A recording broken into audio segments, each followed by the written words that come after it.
PT Sritek di Sukoharjo merupakan perusahaan tekstil dan garmen yang terintegrasi dan terbesar di Asia Tenggara. Perusahaan ini mempekerjakan 50.000 karyawan yang menangani pemintalan, tenun, dyeing, percetakan, finishing kain, hingga pembuatan pakaian. Setelah dinyatakan pilot oleh Pengadilan Niaga Negeri Semarang, puluhan ribu karyawan mengenakan pita hitam bertuliskan "Selamatkan Sritek" di lengan kanan. Pemerintah terus berkomunikasi dengan Presiden Direktur PT Sritek, Iwan Lukminto. Selain itu, Kementerian Tenaga Kerja diminta melakukan kunjungan. Ternyata tidak ada yang gelisah. Itu hanya opini-opini liar yang saya tidak tahu sengaja membuat kesan negatif terhadap perusahaan Sritek itu sendiri. Dan negara sadar bisa tidak. Karena dampak itu itu membuat kita khawatir. Tugas saya melihat kawan-kawan buruh di PHK atau tidak. Jawabannya tadi ya. Di Sritek ini tabu kata PHK. Presiden Prabowo Subianto telah memerintahkan 4 kementerian untuk menyelamatkan PT Sritek yang dinyatakan pilot, salah satunya Kementerian Keuangan. Anggito Abimanyu menyebut mekanisme penyelamatan PT Sritek akan segera ditindaklanjuti. Itu akan ada, sudah disampaikan oleh Pak Menteri Perindustrian ya. Nanti detailnya akan ditindaklanjuti. PT Sri Rejeki Isman Tbk atau Sritek dinyatakan pilot oleh Pengadilan Niaga Negeri Semarang pada 21 Oktober 2024. Dari Sukoharjo dan Yogyakarta, Zanur Setiadi Gunanto Farhan melaporkan.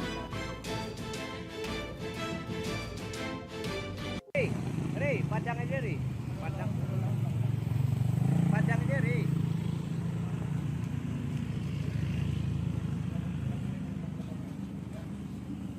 Inilah video yang viral di media sosial yang memperlihatkan razia terhadap rumah makan Padang yang berada di depan Rumah Sakit Walet, Kecamatan Pabuaran, Cirebon.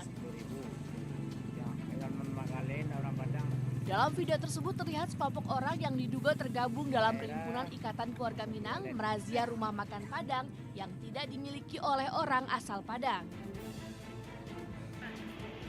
Pihak pedagang sempat kaget dengan kedatangan kelompok tersebut yang tiba-tiba mencopot tulisan masakan Padang yang terpasang di kaca etalase. Sementara warung makan Padang ini sudah berdiri sejak 2 tahun lalu.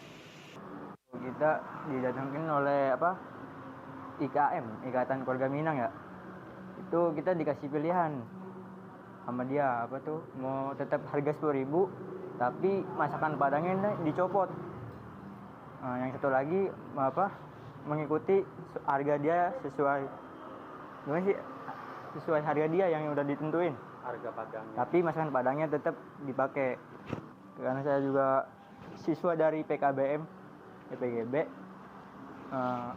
pembinaan dari Kodim. Pak Sofiani. Mas sendiri asli orang Padang apa orang mana? Saya asli orang Jakarta. Akibat kejadian ini, pihak pedagang masakan Padang mengaku sepi pembeli. Pedagang pun berharap pihak berwajib membantu meluruskan masalah ini agar mereka bisa kembali berjualan dengan tenang. Dari Cirebon, Jawa Barat, Tok Iskandar, iNews melaporkan.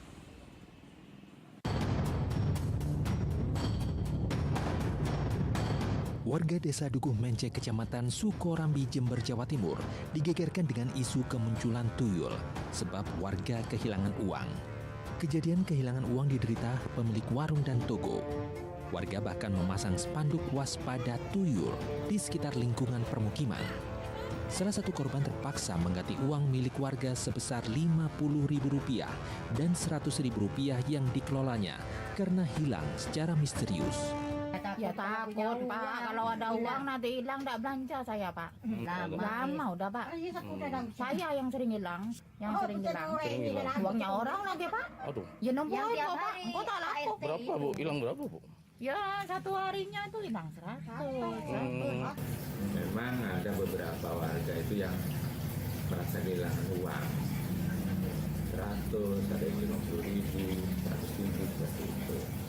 Cuman kepastian itu diambil sama tuyul ini kan juga belum pasti. Warga pun diimbau waspada meski teror tuyul ini belum bisa dipertanggungjawabkan kebenarannya. Sebagai alternatif, warga bisa menyimpan uangnya di bank. Sementara polisi meminta warga untuk mencopot banner waspada tuyul tersebut agar tidak meresahkan. Dari Jember, Jawa Timur, Bambang Sugiarto, iNews melaporkan.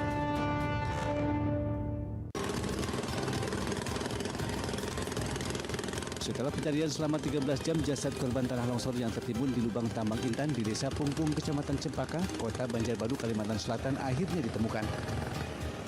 Proses pencarian sempat terkendala akibat kondisi tanah yang labil, sehingga beberapa kali terjadi longsor susulan saat pencarian. Tim gabungan dari TNI Polri beserta BPBD dan relawan mengevakuasi tubuh korban dari timbunan material longsoran di kedalaman 25 meter di bawah permukaan tanah.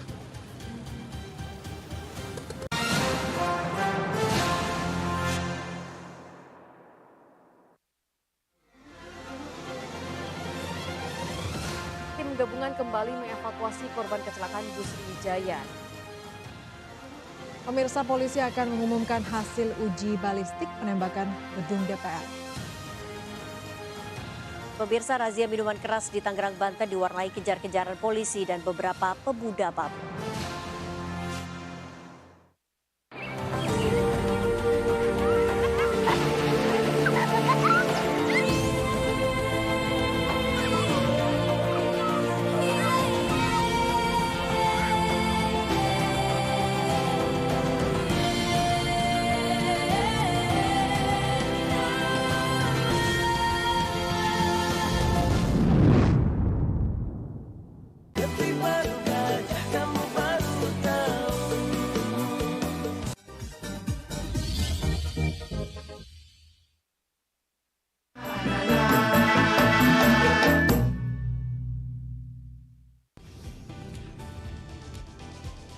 Atika Hasihola yang lagi seneng banget karena ibunda Ratna Sarumpait akhirnya bebas bersyarat. Kali ini Ruben akan melaporkan oknum yang dianggap menghina Betran dan Thalia Onsu. Digelar di kediaman Jennifer, pasangan ini sampai merogoh kocek ratusan juta rupiah demi menggelar pesta meriah.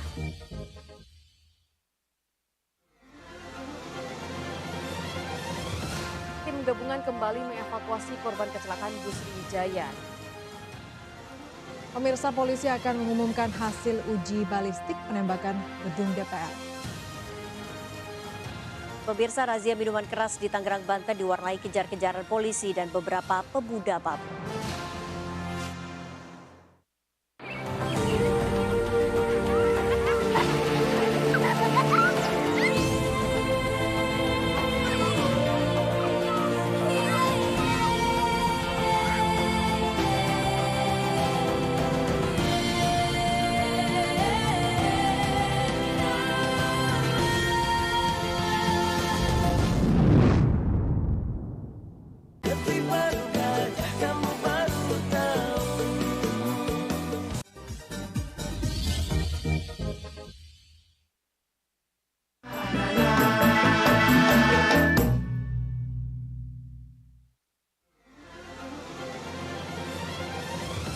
Tim gabungan kembali mengevakuasi korban kecelakaan bus Sriwijaya.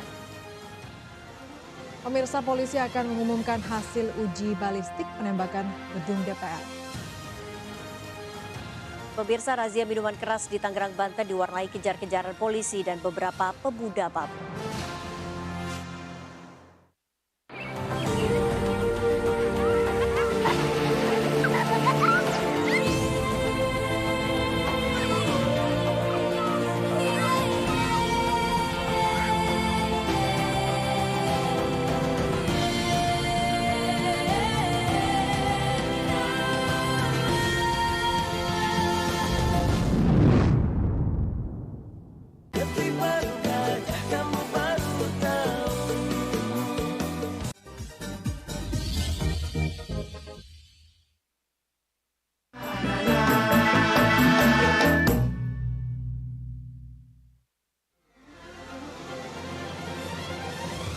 Tim gabungan kembali mengevakuasi korban kecelakaan bus Sriwijaya.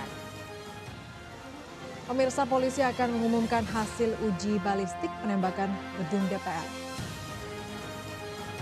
Pemirsa, razia minuman keras di Tangerang, Banten diwarnai kejar-kejaran polisi dan beberapa pemuda mabuk.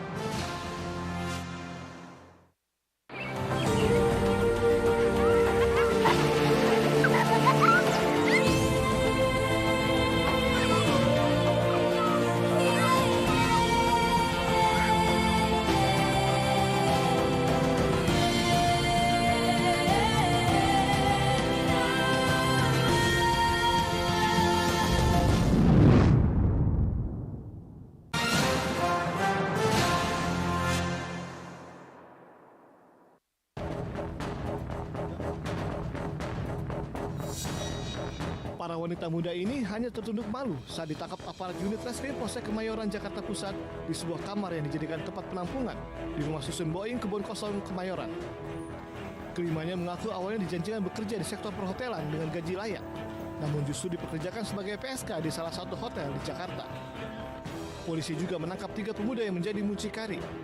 Modus 3 mucikari ini menawarkan para wanita muda bekerjaan dengan gaji tinggi. Ketiganya lalu mengambil keuntungan dari setiap voucher booking para tamu dengan penghasilan per hari mencapai jutaan rupiah. Perekrutan, penampungan dan memperkerjakan para korban sebagai PSK di Hotel Klasik Jakarta Pusat.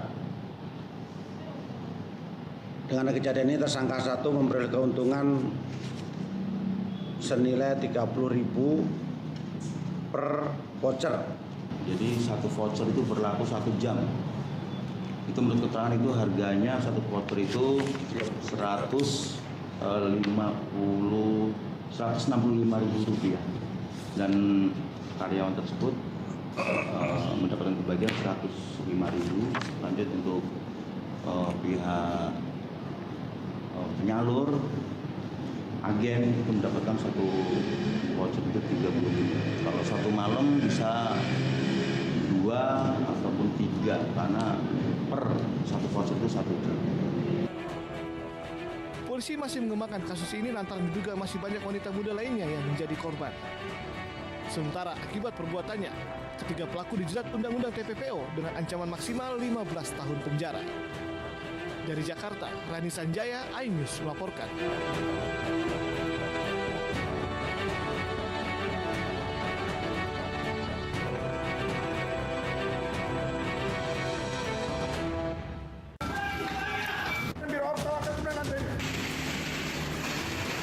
Kebakaran besar melahap lantai 3 gedung utama Mapolda Gorontalo Kamis dini hari sempat membuat panik para petugas jaga.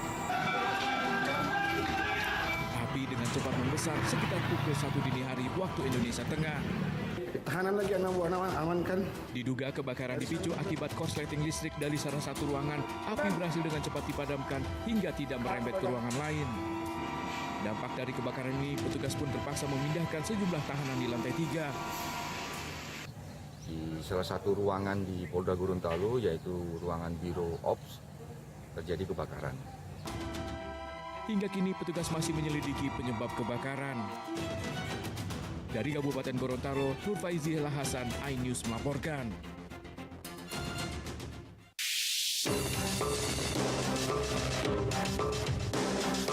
Rekaman video amatir memperlihatkan siswa sekolah menengah pertama yang sedang tidur-tiduran dan bermain saat jam pelajaran berlangsung. Diduga aksi pembiaran ini terjadi di salah satu sekolah di Kabupaten Lamongan, Jawa Timur. Terdapat keterangan dari si pengunggah video yang isinya mau menegur takut dilaporkan polisi. Pihak sekolah sendiri tidak membantah adanya video viral tersebut, meski menyayangkan disebarnya video tersebut lantaran dinilai tidak bisa mendidik siswa dengan benar. Sehingga ketika ada viral seperti itu ya, sebenarnya kami agak kecewa ya. Jadi kadang guru itu takut, mau marah itu ya takut, mau nyubit itu ya takut, sehingga kadang-kadang tapi pada dasarnya selaku pendidik itu memang tidak boleh ketika ada siswa yang kemudian tidur-tiduran kemudian dibiarkan. Pihak sekolah menyebut tidak akan memberikan sanksi kepada guru yang mengunggah video. Kedepannya pihak sekolah akan melakukan evaluasi terhadap sistem belajar mengajar di sekolah agar tidak terjadi ketakutan guru untuk mendidik siswa-siswi. Para guru juga berharap pemerintah memberikan kepastian hukum agar tidak terjadi aksi lapor-melapor antara guru dan murid. Dari Lamongan, Jawa Timur, Abdul Wahid, iNews melaporkan.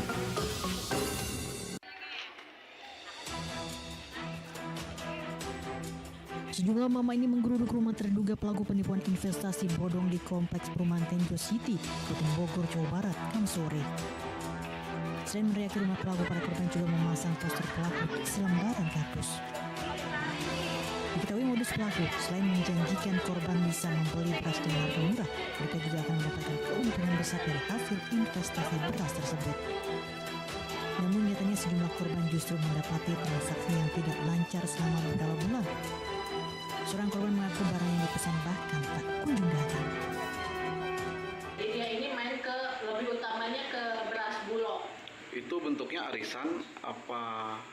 Barang, tapi ada beberapa yang bilang invest. Jadi dia taruh duit, dijadiin seminggu berapa fee-nya. Akibat investasi bodong tersebut, para korban merugi hingga 500 juta rupiah. Para korban berharap polisi segera menangkap pelaku yang diduga kabur dari rumahnya agar pelaku investasi bodong tidak bebas melenggang. Dari Kabupaten Bogor, Jawa Barat, Ibu Setiawan, Ainus melaporkan.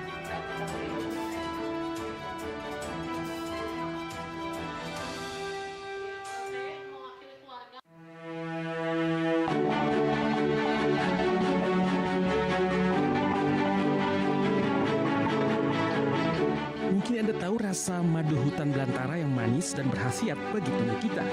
Namun di balik rasa manis dan banyak manfaat madu hutan terdapat perjuangan berat dilakukan para pemburu madu hutan. Seperti yang dijalani warga kampung Layan Desa Taman Jaya Ujung Kulon, Pandeglang, Banten. Untuk mendapatkan madu hutan, mereka harus menerjang lautan luas selama 5 jam. Selanjutnya, memasuki hutan belantara tak berpenghuni. Tak jarang mereka bertemu hewan buas seperti buaya dan ular. Para pemburu madu lebah hutan ini juga harus rela meninggalkan keluarga selama hampir 15 hari lamanya. Mereka bekerja secara berkelompok saat memasuki wilayah hutan di kawasan Taman Nasional Ujung Kulon. Jika beruntung, mereka bisa mendapatkan hingga 2 kuintal madu hutan asli. Namun ada kalanya perolehan madu hanya seadanya saja. Sementara modal yang mereka keluarkan tak sedikit, untuk satu kali perjalanan mencapai 6 juta rupiah. Ini kita sudah kirim ke luar pulau Jawa juga udah, seperti Sumatera, Bali juga kita kirim juga. Untuk Jawanya Solo, Klaten, kita kirim Jakarta sama Bogor. Menurut salah seorang pembeli madu odeng dari para pemburu ini dipastikan asli dari hutan. Madu hutan asli memang memiliki khasiat obat dan baik untuk pertumbuhan anak. Jual cukup terjangkau, yakni Rp100.000 per botolnya. Kalau untuk di rumah sih untuk keperluan sehari-hari, terutama untuk kesehatan, untuk jamu, untuk anak-anak juga, untuk sariawan. Proses pencarian madu asli membutuhkan waktu yang panjang. Para pencari madu bisa saja merugi karena kondisi madu yang belum siap panen. Panen madu juga tergantung musim bunga dan kondisi alam. Jika bunga tak berkembang atau masuk musim penghujan, maka para pemburu madu akan beralih menjadi petani sawah kembali. Dari Pandeglang, Banten, Iskandar Nasution, iNews melaporkan.